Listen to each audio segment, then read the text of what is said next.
Narito na ang pambansang pantanggal umay upang maghatid ang mga kwento sa buhay. Buong barangay kapitbahay, mga tropa at tambay, tawagin na pati na rin si nanay. Anong kwento mo?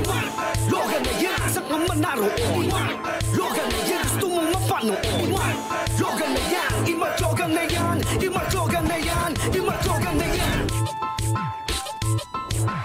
Hello, Galogs! Buhay na naman ng may buhay ang ating aalamin. Mga amazing tao na laman ng ating kwento. Ako ang inyong pambansang pantanggal umay, kaka Mark Logan, at ito ang top 5 mga kwentong Mark Logan.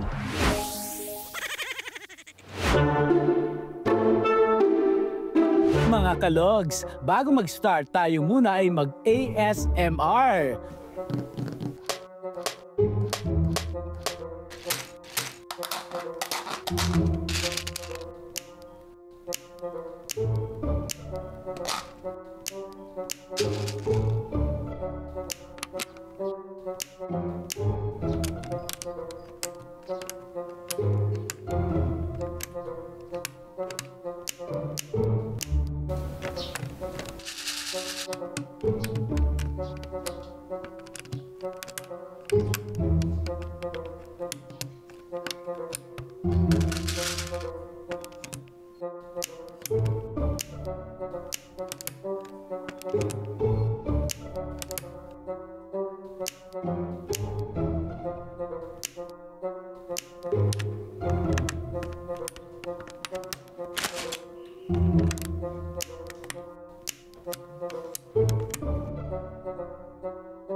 Mula sa bloke-bloke, mukhang boke-boke. Abay, kapoge naman nila. Sipilyuhin ba naman ang mukha? Ay, susme!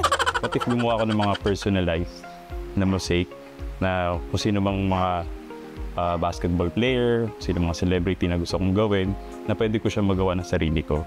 Ang pinakauna kong nagawa, ito pong nasa likod ko ay si Kobe Bryant. Mga bloke ikinamada o ginoong may salamang ka, ang simpleng mosaic, tila nukushe. Portrait na hindi karaniwan, si Ben na naglilibang lang, naisipang pagkakitaan.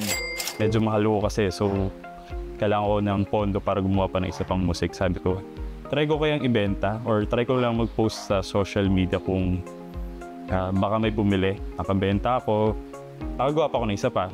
Itong nasa likod ko si Lebron naman. Hindi basta-basta ang pagbuo, dedikasyong kailangan ay buo. Parang kung makikita nyo ko kasi parang pixelized ang dating niya. So parang ganun yung ginagawa ko po sa paggawa ng photo. Kailangan ko habulin yung image na magmumukha talaga ng tao na gusto nilang paggawa. Minsan ko kasi hindi nila kamukha yung mismong mosaic. So ini-edit ko po siya para magmukhang kamukha niya yung mata, yung bibig, okay yung bibig, hawig dito sa taong to. For me, yung pinakamahirap pag yung mas maraming tao, mas maraming details yung mismong mosaic.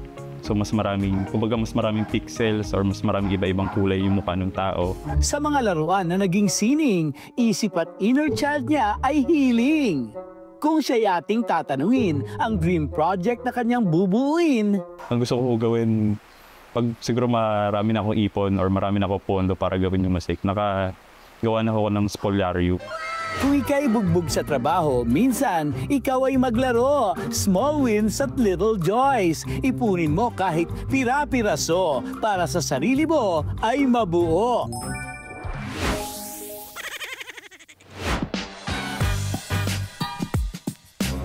Ang mundo ay malaking sining, kabilaan ng nagniningning, di yan chika o kwentong may bawas o sobra. Pagdating sa talento, Diyos ko, maraming lalapag sa entablado.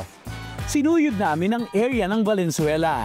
Dito sa Kanumay West kami tsumamba. Nakilala namin si Kuya Mark na bongga. Abay, gawa sa metal ang kanyang obra.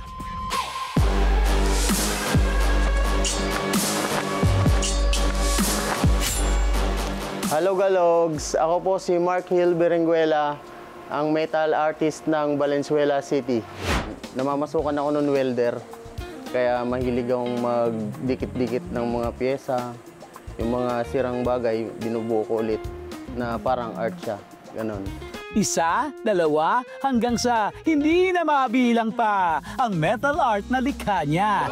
Iba-ibang diorama, kaya niyang gawan ng forma. Bago pa man dumating sa pagiging metal artist, si Mark ay marami ring tiniis. Nagsimula sa pagiging factory worker hanggang humabay ang talent sa tulong ng kanyang business partner. Meet Kuya Alan, ang maangas na marketer niya lang naman. So una-una pa lang bilang art collector, talaga napabilib na talaga ako sa obra ni Mark kasi ano siya, steampunk yung style niya, gamit niya mga scrap metal, so talagang sustainable art siya, no. Ang pinaka maganda din sa kanya ay yung pagtutok niya sa trabaho, inaalagaan niya yung kanyang team. At I think ang most important yung layunin niya na talagang may angat yung antas ng buhay ng pamilya niya. Dahil sa mga rason na to, yun yung nag-udyok sa akin na talagang pagkatiwalaan siya at talagang i-push, no, na talagang maging successful kami sa business partnership na ito. Nung nagkaroon ako ng income, siguro yung pangailangan ng pamilya ko, nagkakaroon na rin ng mapagkukunan kapag may kailangan. Yung pangarap mo, medyo natutupad na rin paunti-unti. Malayo-layo na rin ang tinakbo ng kanyang buhay. Nasa stage na rin siya na mas hayahay. At kung dati, isa siyang simpleng empleyado, heto nga'y nakapagbigay pa sa iba ng trabaho. Di nga pinalampas ni Kuya Mark at Alan ng tsansa. Abay ang inyong kakay, kanilang pinamangha ng sobra.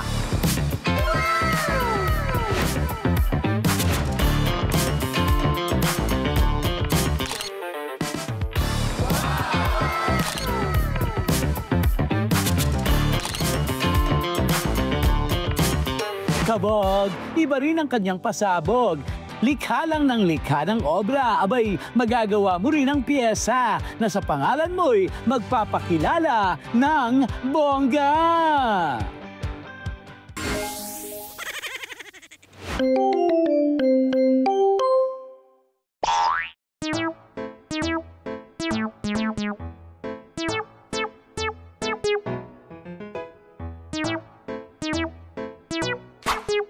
Hello, Galogs! Meet Mark, ang talented architect na may kakaibang hobby, ang mag-alahigante sa mini-mundo diorama na inspired sa kanyang mga favorite infrastruktura. So currently, I'm an architect by profession. Last year, na-introduce ako sa diorama. Since meron din naman akong background sa miniature scale model nung college, so naisipan ko last year, pwede ko siyang i-apply sa paggawa ng realistic naman na scale models.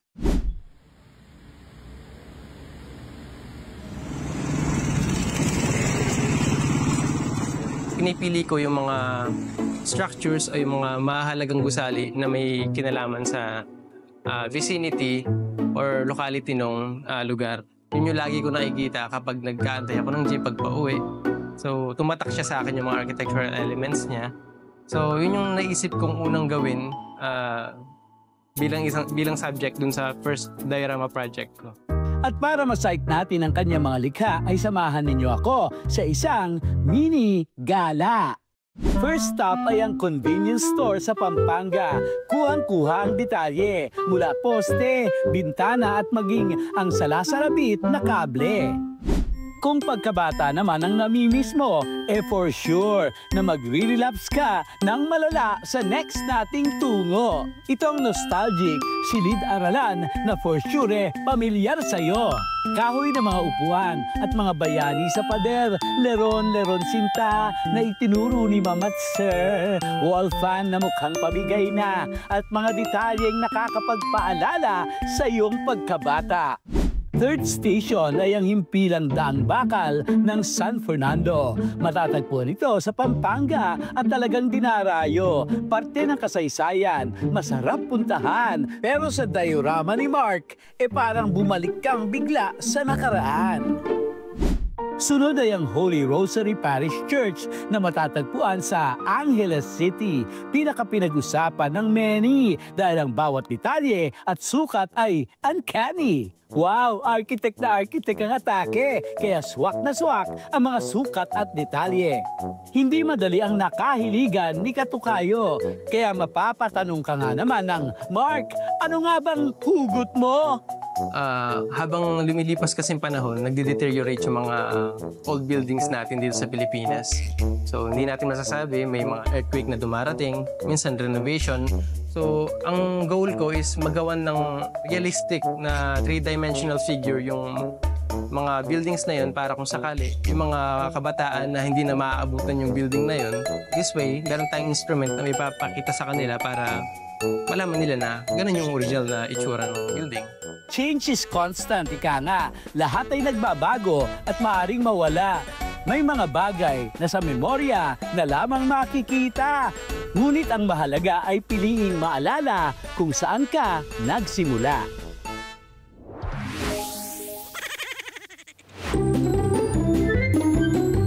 May mga pagod na di makuha sa tulog, para bang nanlalata sa bugbog. At kung ganito ang iyong eksena, aba, tara sa Santo Tomas, Pampanga!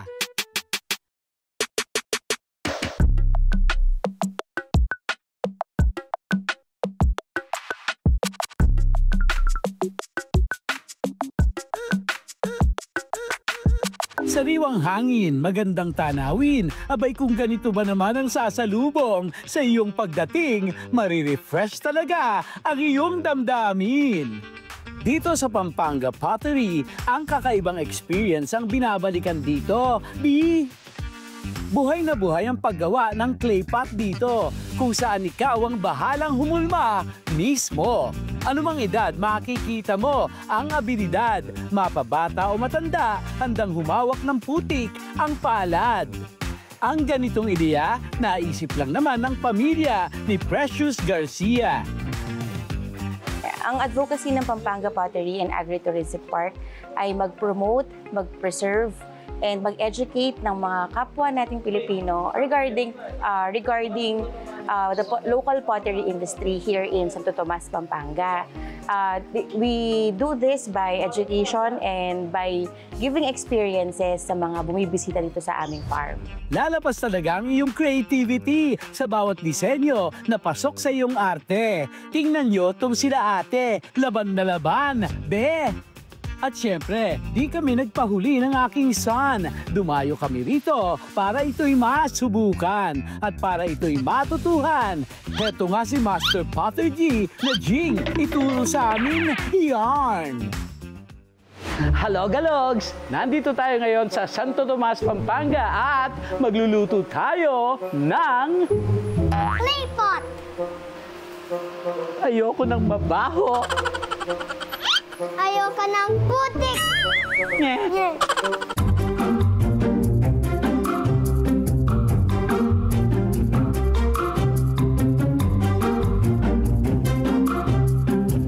Aba si Curry, hala, caring Carrie.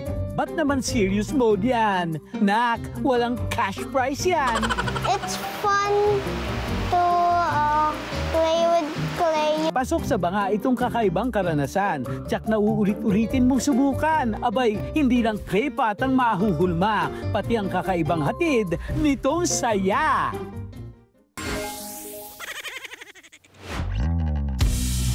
Ang balot sa pateros, hindi na lang suka ang ibinubuhos. Dahil ang Pinoy's classic, kasama ng abnoy at titik.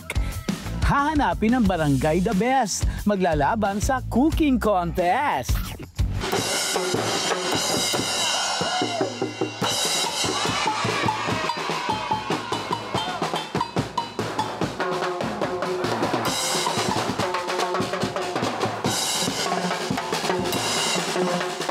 Itong May 31 ng umaga, nakisali ang inyong si Kaka. Makikilanghap ng bango. Makikikain ng bagong luto. Balot! Woohoo! Sarap ba? May mga ulam na pampiesta, tulad ng adobo at kaldereta. Natin, look kung gaano ka-special ang ginawa nila, oh. Ito pa, oh, nakakita niya. Itik pastil. Panalo rin. Pwede na ilagay sa garapon yan.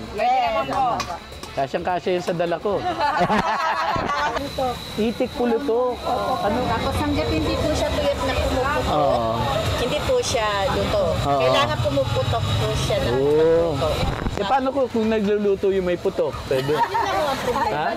Ang mga pagkain pangkalye, mga syala na ang atake. Ano po yung niluto nyo for Ano po today? siya? Balot with mushroom. So ito po yung take namin sa beef with mushroom. Social, creamy balut with Mushroom. mushroom. Garlic butter. Garlic butter. Balut pasta and creamy sauce. Balut pasta in creamy sauce. Panalo. Ito yung ika-34th year ng Balot sa Puti Festival. Every year, pag tinawag na balot sa puti, siya yung pag binuksan mo, may parang gel sa paligid niya na kulay white. Yun yung pinakamasarap sa amin na balot. Paano po napapasarap yung abnoy? Kailangan po gisang-gisa maigi. Oo. Yung mga ingredients. Tapos maraming kinchay. Oo. Ako nilalagyan ko po ng kalamansi. Pampawala ng lansa. Lansa. Taon-taon, iba-ibang sektor yung kinukuha namin. Pero mga taal na taga-Pateros. Why? Ayaw namin na mismong taga-Pateros hindi alam kung ano yung produkto namin. Lahat ng sektor dito, kung napakaliit na bayan namin, so halos lahat ng taga-Pateros alam lutuin yung mga delicacies na galing sa Pateros. Hindi lang pala tuhod ang pinapatibay ng balot. Tumibay rin ang mukha ko para makapag balot.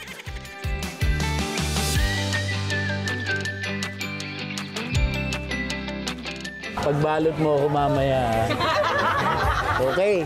Okay, thank you. Since nakipag-picture-picture kayo sa amin, mag-iiwan po ako nito. Ito po ang mahiwagang plastic para sa Sharon yan. Matapos ang judging, oras na para sa awarding.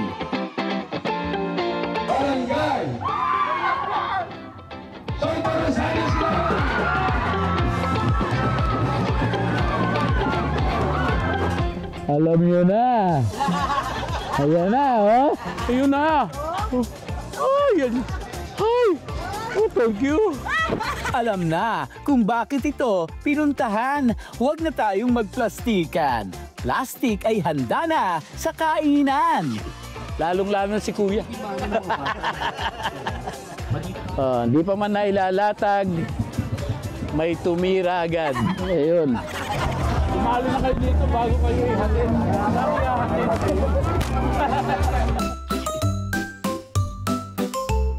Aba, parang may sakuna. Puro dahon na lang ang natira. Kapag inalok ka ng kain, sa Pinoy ang ibig sabihin, welcome ka sa kanilang tahanan.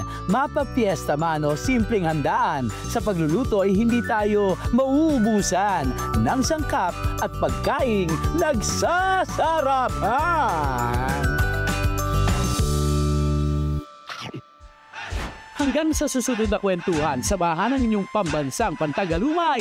Sabay-sabay nating basagin ang Dumbay, pag-aanin ang trip ng buhay. Ako ang inyong si Kaka Mark Logan po. At ito ang Top 5 Kwento.